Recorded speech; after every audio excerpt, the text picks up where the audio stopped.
In the stillness of Isengard's darkened halls, a figure stood, draped in robes as white as the morning snow. Saruman the White.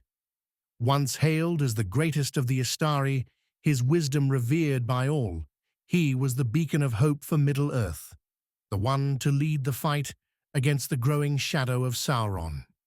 His name was whispered with respect among the peoples of Middle-earth, Gondor, Rohan, even the elves of Lothlorien.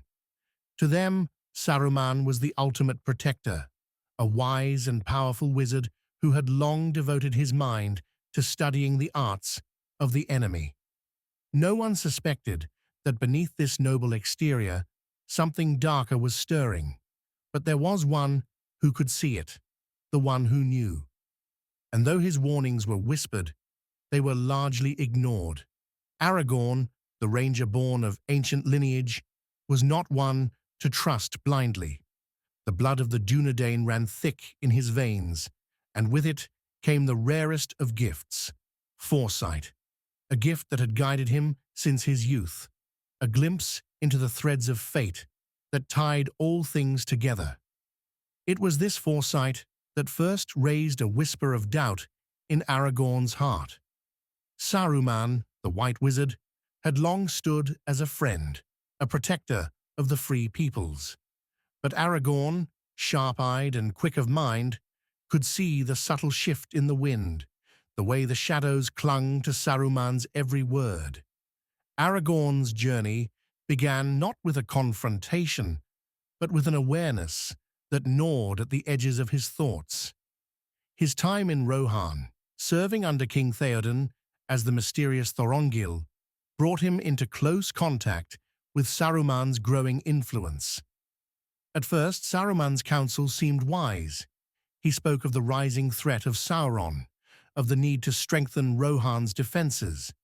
Yet Aragorn could sense the subtle undertones of ambition in Saruman's voice, a hunger that was not just for knowledge, but for power. Saruman had long studied the ways of Sauron, seeking to understand the Dark Lord's dark powers and weapons. But Aragorn, who had heard the whispers of the past, could see that Saruman was now treading dangerous ground. The White Wizard had begun to shift, and his pursuit of knowledge was no longer purely for the good of Middle-earth. It was as though a seed of ambition had taken root within him, a seed that grew stronger with each passing year. The year was 2952 of the Third Age. In Rohan, King Theoden's realm stood as a bastion against the rising threat of Sauron's forces. Saruman, who had long held sway over the land, had been trusted by the people of Rohan. He had been given control of Isengard, the great fortress that overlooked the surrounding land. But Isengard was not just a stronghold. It was a symbol of Saruman's power, a place from which he could exert control over Rohan and beyond. The people of Rohan, led by Theoden, were blind to the fact that their trust in Saruman was a dangerous gamble. Aragorn, however, saw what others could not. His time spent in the halls of Rohan had shown him the hidden currents beneath the surface of politics and power. Saruman's growing influence was not just a matter of wisdom and knowledge, it was a matter of control. And Aragorn could feel the tension in the air, the growing weight of Saruman's ambition pressing down on the kingdom. As the years passed, Saruman's influence only deepened. His voice was law, his counsel sought by kings and lords across Middle-earth. Yet, even as his power grew, Aragorn continued to watch, ever vigilant. His eyes, sharp with foresight, saw the danger that others could not. Saruman's fall into shadow had begun, but it was not yet visible to the untrained eye. Gandalf, too, had noticed something amiss. The great wizard, ever watchful and wise, had long been suspicious of Saruman's growing influence. But Gandalf, like many others, was blinded by his trust in Saruman's wisdom. It was not until later that the cracks in Saruman's facade would become clear. But by then, the damage had already been done. For now, Aragorn kept his suspicions to himself. He knew that the truth would reveal itself in time, but he also knew that Middle-earth was not yet ready to face the reality of Saruman's treachery. And so, he waited. He watched. And he knew that the day would come when the world would finally see Saruman for what he truly was. As the shadow of Sauron stretched further across the land, Aragorn's path became ever more entwined with the fate of Middle-earth. His foresight, his gift of prophecy, guided him toward a destiny he could not yet fully understand. And in the quietest moments, when the world seemed still, Aragorn knew that the one who had once been a friend, a beacon of light, had already begun to fall. Stay tuned for the next chapter, where Aragorn's journey takes a darker turn and Saruman's treachery begins to unfold. Can anyone stop the White Wizard before it's too late? Subscribe and keep following to uncover the secrets that even the wisest cannot see.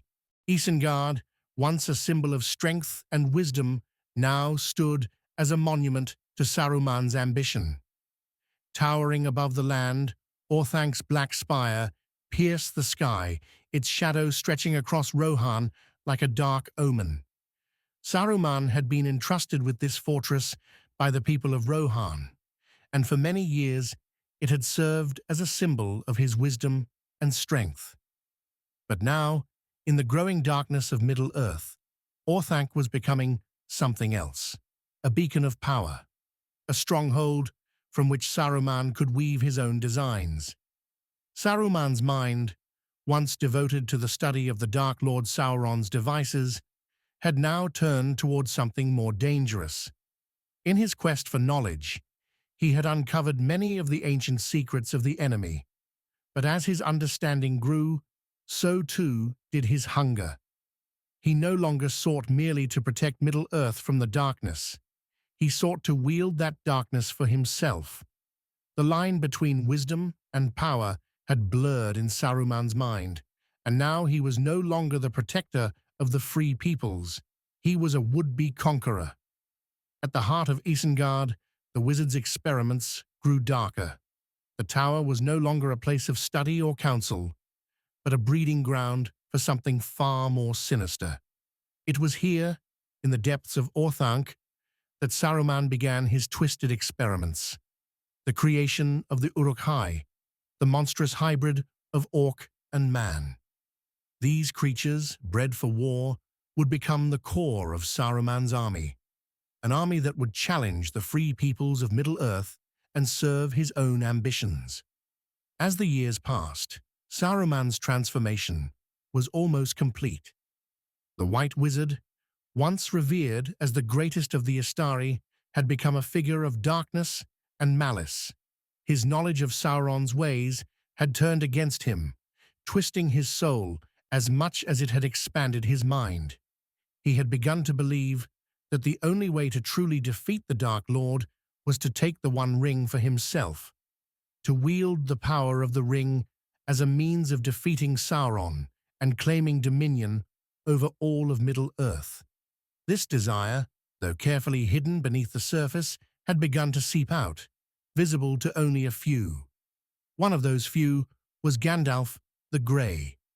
For Gandalf, there had always been a quiet suspicion about Saruman's motives, a nagging feeling that his once-esteemed colleague was walking down a dangerous path. But it was not until later that Gandalf would truly understand the depths of Saruman's betrayal. It was too late, of course. By the time Saruman's true intentions became clear, the damage had already been done. In the year 2957 of the Third Age, Saruman's power reached its peak. The Uruk-hai were unleashed upon the world, and Rohan found itself caught in the grip of the White Wizard's dark plans.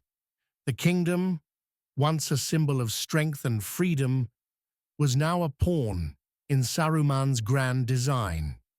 His alliance with the people of Rohan, which had seemed so promising at first, was now revealed to be little more than a means to an end. But even as Saruman's forces began to march toward Helm's Deep, a place of refuge for the people of Rohan, there were those who still believed in him. Theoden, the king of Rohan, remained blind to the growing darkness in Saruman's heart. He trusted the White Wizard, relying on his counsel and wisdom as a protector of the realm. And yet, Aragorn, who had been watching from the shadows, knew that the truth could no longer be denied. Saruman had fallen. He had turned against the very people he had once vowed to protect. Aragorn, now fully aware of Saruman's treachery, understood that the time to act had come. His vision, his foresight, told him that the free peoples of Middle-earth were on the brink of disaster. Saruman's army of Uruk-hai was marching toward Rohan, and soon the kingdom would be engulfed in war. Aragorn's duty was clear. He must help defend Rohan, but he also knew that Saruman's influence would not end with this battle. The White Wizard's plans were far more dangerous than anyone had realized. As Aragorn prepared to join forces with the people of Rohan, he knew that the battle ahead would not be won with swords alone. Saruman's true power lay in his cunning, his manipulation of the minds of those around him. It was this, more than anything else, that made him so dangerous. The White Wizard had the power to make the people of Middle-earth believe in him, even as he prepared to betray them all. The shadow of Saruman loomed large over Middle-earth, but there were still those who stood against him. Gandalf, Aragorn, and the people of Rohan were about to face a battle unlike any they had ever seen.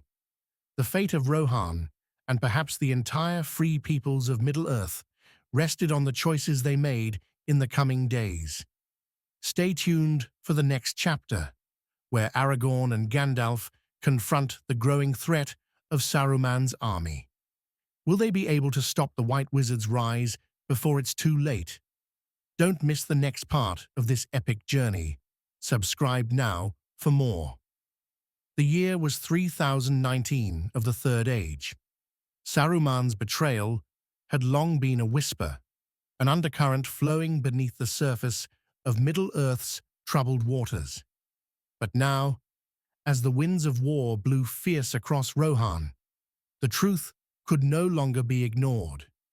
Saruman, once a leader among the wise, had turned against all that he had once stood for. His betrayal was no longer a matter of subtlety or suspicion. It was an open declaration, a war on the very peoples he had sworn to protect. In the depths of Isengard, the forces of Saruman had begun their march. The Uruk-hai, the twisted and monstrous creations born of Saruman's dark experiments, were sent forth to ravage Rohan. Saruman's army, vast and terrifying, now lay at the heart of Middle-earth's troubles.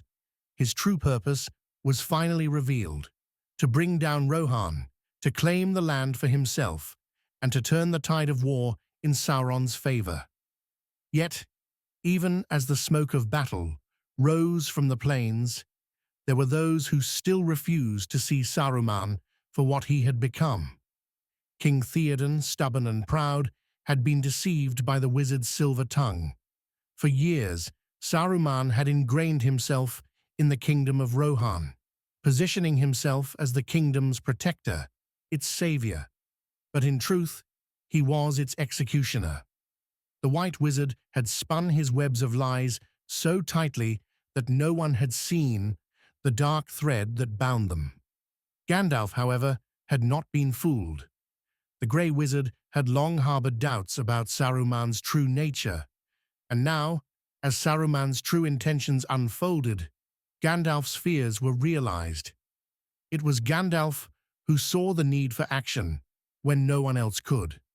Saruman had turned his mind toward domination, toward control, and only by confronting him could the free peoples of Middle-earth hope to stop the looming catastrophe. And so, Gandalf and Aragorn, The two who had seen Saruman's treachery before it had fully revealed itself set out to act. With the forces of Rohan on the brink of destruction, the battle at Helm's Deep loomed large. But it was not just Rohan that was at risk. It was Middle-earth itself. Saruman's power was not just in his armies. It was in his ability to sway hearts, to convince men that his twisted vision was the only path to victory. Aragorn, having long suspected Saruman's ambitions, was now prepared to face him. His foresight, his understanding of the dark paths that Saruman had walked, guided him to this point. But even he, with all his knowledge and strength, knew that confronting Saruman would not be easy. Saruman's power lay not just in his army, but in his mind, in his ability to manipulate and deceive. As Aragorn and Gandalf made their way to Helm's Deep, they could already feel the weight of Saruman's presence, even though he was not physically there. His influence hung like a shadow over the land. The forces of Rohan, already weary from years of conflict, were now faced with the monstrous creations of Saruman. The Uruk-hai, relentless and savage, pressed on toward Helm's Deep, their numbers growing by the hour. It was a force like no other, bred for war, and it seemed unstoppable. In the heart of Helm's Deep, the last stronghold of Rohan, the people braced for the inevitable. King Theoden, his will finally strengthened by Gandalf's counsel, rallied his people for the fight ahead. But even as the forces of Saruman closed in, Aragorn and Gandalf knew that this battle, though important, was not the final confrontation. Saruman's fall would be sealed not in the battlefields, but in the heart of his fortress, Orthanc. The armies of Saruman were vast, but they were not invincible. Rohan would not fall so easily. Aragorn, with his keen sense of foresight, knew that the key to victory lay not in numbers, but in strategy. Gandalf's wisdom and Aragorn's strength would be the turning point. Saruman had underestimated the resolve of the free peoples. Even in the face of overwhelming odds, they would not break. As the battle at Helm's Deep raged on, Aragorn's mind was not focused solely on the immediate conflict. His thoughts were with the future, on the final confrontation with Saruman that was to come. The wizard's fall was inevitable, but how it would unfold remained uncertain. What was certain, however, was that Saruman's dark influence would be ended, and Middle-earth would have a chance to heal. At the height of the battle, as the forces of Saruman surged forward, a new hope emerged. The riders of Rohan, led by Éomer, arrived in the nick of time, turning the tide of the battle. But even as the battle began to shift in favor of the defenders, Aragorn knew that the war against Saruman was far from over. The true battle lay ahead, within the dark walls of Orthanc, where Saruman's final betrayal would be revealed in full. The final confrontation was drawing near. The forces of Rohan were fighting for survival, but Saruman's true plans were yet to be fully revealed. Stay tuned for the next chapter, where the fate of Saruman and the future of Middle-earth will be decided. Don't miss the conclusion. Subscribe now for more. The battle at Helm's Deep had ended, but the war was far from over. The forces of Saruman, though defeated, were not yet broken. But it was in the aftermath of that great conflict that the true measure of Saruman's betrayal began to take shape. The wizard's ambitions had been laid bare for all to see. His lust for power, his desire to control not only Rohan, but all of Middle-earth, had driven him to dark deeds. Now, with his army of Uruk-hai scattered and his fortress of Isengard still standing, Saruman's end was inevitable. Yet it was not until the final confrontation within the walls of Orthanc that Saruman's true fate was sealed. Saruman had long been the chief of the White Council, the leader among the Istari, the wisest of the wizards. But his fall from grace had been gradual, a slow slide into shadow, masked by his false promises and eloquent speeches. His betrayal had not come all at once. It had crept into the hearts of those who trusted him, like a poison that worked its way through the veins of Middle-earth. Now, in the heart of Isengard, the final confrontation unfolded. Saruman, once the Lord of Orthanc, stood before Gandalf, Aragorn, and the others, his power and pride still visible, though his arrogance had dimmed in the face of defeat. The great tower, once a symbol of his strength, now seemed hollow, a shell of the man he had been. Gandalf, the Grey Wizard, had long known Saruman's true nature. His suspicions had turned to certainty years ago, but it had taken the unfolding events of the past years. Saruman's alliances with Sauron, his creation of the Uruk-hai, his manipulation of Rohan, to bring Saruman's fall to its inevitable conclusion. Now, standing before Saruman, Gandalf was not the humble wizard who had once sought the White Wizard's guidance. He was the one who had seen the truth, the one who had walked the path of wisdom and had come out victorious. Saruman, for all his power, could not escape the truth that had now come for him. He had once sought the One Ring, believing that he could use its power to overthrow Sauron and rule over Middle-earth. But in his ambition, he had become like Sauron himself, obsessed with power, blind to the consequences of his actions. In his mind, he had justified his betrayal, believing that only he had the strength and wisdom to wield such power. But Gandalf knew better. He had witnessed Saruman's descent, seen the corruption that had taken root in his heart, and now he stood before him, not as a rival, but as the one who would finally bring Saruman's reign to an end.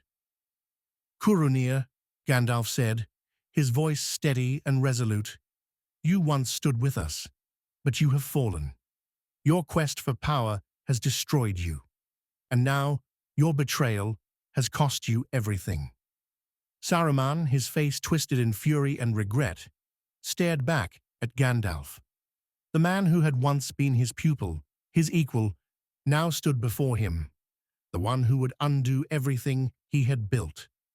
Saruman's pride, so long a defining feature of his character, now crumbled in the face of the truth. He had sought power, and in doing so, he had lost everything that once made him great. "You think you have won, Gandalf?" Saruman sneered, his voice tinged with venom. "You have not defeated me. I am still the master of Isengard. I still hold the keys to power. Sauron's power will be mine." Gandalf's gaze hardened. "It is not power that you seek, Saruman. It is domination. And that is why you have fallen. You have turned away from the very principles that made you who you once were." At this, Saruman's defiance faltered for a moment. His eyes flashed with rage, but there was a flicker of doubt in his heart. He knew that Gandalf spoke the truth. His lust for power had consumed him, and now he stood alone, stripped of all that he had once held dear. Aragorn, ever watchful, stepped forward. "The time for your schemes has ended, Saruman. You will no longer bring suffering to these lands." Saruman, his pride shattered, stood silent. The reality of his downfall had settled upon him. His armies were no more. His fortress lay in ruins. And now, his once great mind, twisted by ambition, was finally facing the consequences of his actions. Gandalf, without a word, turned to the gathered companions and gave a subtle nod. The time had come. Saruman's power was no more. His ability to deceive and manipulate the free peoples was at an end. The White Wizard was no longer a threat. Saruman, defeated and broken, looked one last time at the men and elves who had once been his comrades. His heart, long twisted by his own desires, had led him to this point. a point where all that remained was emptiness. The power of Isengard, once his, had crumbled. The White Wizard, once a beacon of hope, had fallen. And now, all that remained was the recognition of the cost of ambition, of betrayal, and of the price that power exacts from those who seek to control it. And so, the great betrayal was ended. Saruman, once the brightest of the Astari, was no more. The shadow he had cast over Middle-earth was lifted, but the scars of his actions would remain for years to come. As Gandalf, Aragorn, and the others departed from the ruined tower of Orthanc, they knew that Saruman's fall was only one piece of a much larger puzzle. The war was far from over. Sauron's power still loomed over Middle-earth, and the One Ring, that terrible artifact, remained out of reach. But with Saruman's betrayal exposed, a new chapter in the struggle against the darkness was about to begin. Thank you for joining us on this journey through Middle-earth. If you've enjoyed this deep dive into Saruman's rise and fall, don't forget to like, share, and subscribe. The battle against the darkness continues. Stay tuned for more epic tales and hidden truths. Until next time, farewell, fellow explorers.